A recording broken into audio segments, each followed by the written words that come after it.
अविचल चला, अविरत चला, तेरे बाद भी तेरा नाम चला।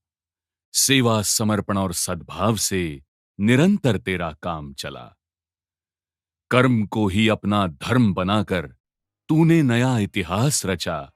जननायक की बात चली तो किस्सा तेरा ही जगदेव राम चला। कहते हैं मानव के जन्म के साथ ही उसका भाग्य उसके साथ जुड़ जाता है। वो कहां जन्म लेता है, क्या करता है, क्या बनता है, सब पहले से ही तय होता है। मगर कुछ लोगों को देखकर यह प्रतीत होता है कि वो स्वयं विधाता से अपने भाग्य में कर्मयोग, कर्तव्य निष्ठा एवं ध्येयवादिता लिखवा कर लाए हैं, या यूं कहें कि उनकी संचित आत्मशक्ति को परखते हुए विधाता ने उनका कार्य निहित किया हो। मनुष्य जन्म से महान नहीं बनता, कर्म, व्यवहार और संस्कार से बनता है।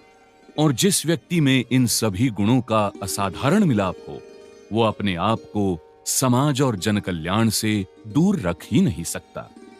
वो अपने लिए स्वार्थी हो ही नहीं सकता, बल्कि समाज कल्याण का सारथी बनकर सभी जनों और जातियों के समान उत्थान के कार्य में जुट जाता है। जन कल्याण के यज्ञ रथ के ऐसे ही एक सारथी बने जगदेव राम जी उरांव। छत्तीसगढ़ राज्य के जशपुर नगर के पास बसे एक छोटे जनजाति गांव कोमड़ो में जब अघनु राम और बुचबाई उरांव के घर 9 अक्टूबर 1949 को इस बालक ने जन्म लिया। एक पुरानी कहावत है, पूत के पांव पालने में। शायद उनकी तेजस्विता का आभास मां और पिता को पहले ही हो गया होगा, तभी तो शायद उनका नाम रखा गया जगदेव राम, यानी पूरे जगत के राम। आगे चलकर सचमुच ही भगवान राम की ही भांति तपस्वी बन वनवासियों के दुख हरने, उन्हें संगठन शक्ति से परिचय कराकर राष्ट्र जीवन में अपनी महत्वपूर्ण भूमिका निभाने की प्रेरणा देने के लिए जगदेव राम जी ने अपना संपूर्ण जीवन समर्पित किया। जीवन पर्यंत संसारी व्यवहारों से जलकमलवत रहने का संकल्प वे निभाते रहे। किशोरावस्था में ही बालक जगदेव का परिचय गांव में चलने वाली शाखा के जरिए राष्ट्रीय स्वयंसेवक संघ से हुआ। फिर संघ के शिविरों में भी आना जाना लगा रहा। संघ के गीत और उनका उद्बोधन उन्हें विशेष प्रिय था और संघ के प्रखर संस्कारों ने मानो उनके जीवन की दिशा ही तय कर दी। संघ के तृतीय वर्ष तक का प्रशिक्षण लेकर और अपनी एमए और साथ साथ शारीरिक शिक्षण की डिग्री हासिल करके वो संघ से ही संलग्न वनवासी कल्याण आश्रम में शिक्षक बनकर आए। यहीं आश्रम के संस्थापक वनयोगी बाला साहेब देशपांडे जी से वे निकट संपर्क में आए। बाला साहेब ने जगदेव राम जी के लिए वनवासी समाज की सेवा का ध्येय मार्ग प्रशस्त किया और दोनों अपने इस व्रत पथ पर पूरी कर्म निष्ठा से लगे रहे। पहले वो बाला साहेब के सहायक रहे और उनकी दिखाई राह पर पूरी लगन और श्रद्धा से मार्गक्रमण करते रहे। अपने उत्तराधिकारी के रूप में उनका चयन करते हुए स्वयं बाला साहब ने ही कटक में आयोजित राष्ट्रीय सम्मेलन में कल्याण आश्रम नाम की सारी जिम्मेदारी जगदेव राम जी के समर्थ हाथों में सौंप दी। उन्होंने जगदेव राम जी को अखिल भारतीय वनवासी कल्याण आश्रम का अध्यक्ष घोषित किया। जगदेव राम जी पर संत गहिरा गुरुजी का बड़ा प्रभाव था। वे स्वयं संयमी और शांत संत स्वभाव के थे। अपने इसी स्वभाव के कारण अनेक संतों और महानुभावों के सानिध्य में रहकर उनका व्यक्तित्व विकसित होता रहा और उनका कठिन कर्तव्य तप अविरत चलता रहा। वनयोगी बाला साहब देशपांडे जी के पश्चात जगदेव राम जी 25 वर्षों तक कल्याण आश्रम के राष्ट्रीय अध्यक्ष रहे। अपने कार्यकाल में उन्होंने आश्रम के हर आयाम में रुचि लेते हुए उसका विकास किया। अपने शारीरिक शिक्षण की डिग्री के कारण खेलकूद विभाग में उनका विशेष ध्यान रहा। महिला कार्य, जनजाति हित रक्षा, ग्राम विकास, विभिन्न जनजाति संगठनों से संपर्क, ऐसे कई आयामों में उनका निपुण मार्गदर्शन कार्यकर्ताओं को सातत्य से मिलता रहा। खेलकूद के साथ साथ स्वास्थ्य या आरोग्य संवर्धन पर उनका विशेष ध्यान था।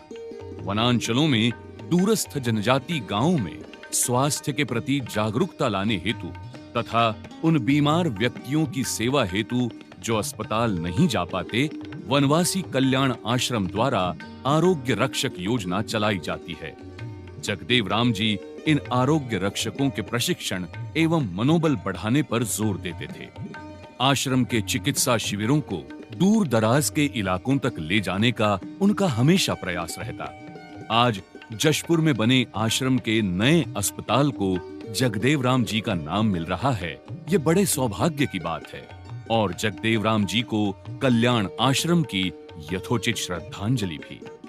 समाज की परंपराओं को जागृत रखने और परिवार को संस्कारित करने में महिलाओं के अमूल्य योगदान को जगदेव राम जी भली भांति पहचानते और सराहते थे। उन्हें शिक्षा एवं स्वास्थ्य प्रति जागरूक बनाकर युवती शिविर, कन्या पूजन, नारी सम्मेलन जैसे कार्यक्रमों के माध्यम से महिला शक्ति के प्रबोधन में जगदेव राम जी का बहुत बड़ा योगदान है। रांची के अखिल भारतीय महिला सम्मेलन में महिला कार्यकर्ताओं को उनका विशेष मार्गदर्शन प्राप्त हुआ था। 2006 का गुजरात का शबरी कुंभ या बाद में उज्जैन का अर्ध कुंभ या मध्य प्रदेश मंडला का नर्मदा कुंभ, ऐसे सभी कुंभ मेलों के आयोजन में जगदेव राम जी कार्यकर्ताओं के साथ कंधे से कंधा मिलाकर काम करते रहे। उन्होंने इन जगहों पर जनजाति समाज को बड़ी संख्या में सहभागी किया।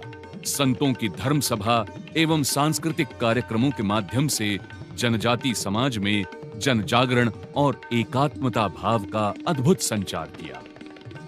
वो जगदेव राम जी ही थे जिन्होंने जनजातियों और जनमानस के एकत्रीकरण हेतु रोहतास गढ़ की यात्रा का प्रारंभ किया था। ये स्थान उरांव जनजाति के लिए एक प्रेरणा स्थली है और जगदेव राम जी ने प्रतिवर्ष अपनी और उचित नेतागणों की उपस्थिति से इसे एक भव्यता प्रदान की। आज जनजाति बंधुओं में रोहतास गढ़ की यात्रा का महत्व किसी तीर्थ यात्रा से कम नहीं है। कार्य विकास हेतु जगदेव राम जी हमेशा ही सुदूर जनजाति इलाकों और उत्तर पूर्वांचल के दुर्गम भागों में जाते रहे और कार्यकर्ताओं के साथ मिलकर वहां के वनवासी समाज की समस्याओं का समाधान भी करते रहे। साल 2015 में वनवासी कल्याण आश्रम की ओर से उन्होंने भारत की जनजातियों हेतु एक नीति दृष्टिपत्र, इस पुस्तक का प्रकाशन भी किया। इसी हेतु विचारों के आदान प्रदान एवं चिंतन मंथन के लिए कार्यकर्ताओं के लिए कार्यशालाओं का भी आयोजन उन्होंने किया। एकात्म भाव को बढ़ाने के लिए वो सदैव प्रयत्नशील रहे। श्रद्धेय जगदेव राम जी जनजाति समाज के लोगों से मिलने का कोई भी मौका नहीं छोड़ते थे। वो शायद एक अकेले ऐसे महान विभूति थे जो अपने 50 वर्षों के सामाजिक जीवन में भारत के लगभग सभी जनजाति समाज के लोगों को उनके क्षेत्रों में जाकर मिले, फिर वो चाहे कोई निर्वाचित जनजाति सांसद हो या जाति का सामान्य सदस्य। जगदेव राम जी की नजरों में कभी किसी प्रकार का भेद नहीं रहा। जनजातियों का, उनकी परंपराओं का, तीज त्योहार का उनका अध्ययन अद्भुत था। अपनी वार्तालापों में वो इसका उपयोग कर सामने वाले को सहज कर देते थे। उनकी सहजता, सरलता, ऋजुता, निरहंकारिता एवं प्रसन्नता सभी को मोहित करती थी। सबको ज्ञात है अखिल भारतीय वनवासी कल्याण आश्रम अपने देश के 10 करोड़ वनवासी बंधुओं के सर्वांगीण विकास के लिए कार्यरत है। 4 वर्ग हमको ध्यान में है। ये जनजाति वर्ग किस में आता है? तो ये हमारे यहाँ परंपरा है पंच जन की। 5वां जन है वो निषाद वर्ग है। उत्तर हिमालय से लेकर के तो त्रिपुरा तक ये जो वर्ग है वो किरात कहलाता है। मध्य क्षेत्र का जो ये वनवासी समाज है कोल कहलाता है। दक्षिण पश्चिम के जो बंधु हैं वो भील कहलाते हैं। तो तुलसीदास जी ने कोल किरात भील वनवासी इस प्रकार से दोहा इसके चौपाई में कहा है। तो ये 5वां जन ये निषाद वर्ग है। इस प्रकार से पंचजन की परंपरा में ये हमारे वनवासी बंधु आते हैं। अमेरिका स्थित university of world ancient traditions and cultural heritage द्वारा श्री जगदेवराम जी को पीएचडी की पदवी गायत्री परिवार के प्रमुख डॉक्टर प्रणव पंड्या के शुभ हाथों एवं राष्ट्रीय स्वयंसेवक संघ के तत्कालीन सरकार्यवाह एवं वर्तमान सरसंघ चालक डॉक्टर मोहन जी भागवत की उपस्थिति में प्रदान की गई। तू मैं एक रक्त, ये संदेश वनवासी समाज के अंतिम व्यक्ति तक पहुंचाने में वो अंत तक जुटे रहे। 15 जुलाई 2020 को जगदेवराम जी का जीवन प्रवास तो समाप्त हुआ, लेकिन जाने से पहले आचार विचार और व्यवहार की एक अनोखी विरासत वे हमारे लिए छोड़ गए हैं। जगदेवराम जी जैसा तपस्वी नेतृत्व बार बार निर्माण नहीं होता, लेकिन उनके रूप में ऐसा देव दुर्लभ नेतृत्व कल्याण आश्रम को प्राप्त हुआ और उनके मार्गदर्शन में कार्य करने का सद्भाग्य देश के हजारों कार्यकर्ताओं को मिला। उनके प्रेरक विचार और स्मृति ही हमें जनजाति विकास के कार्य में प्रेरणा देती रहेगी।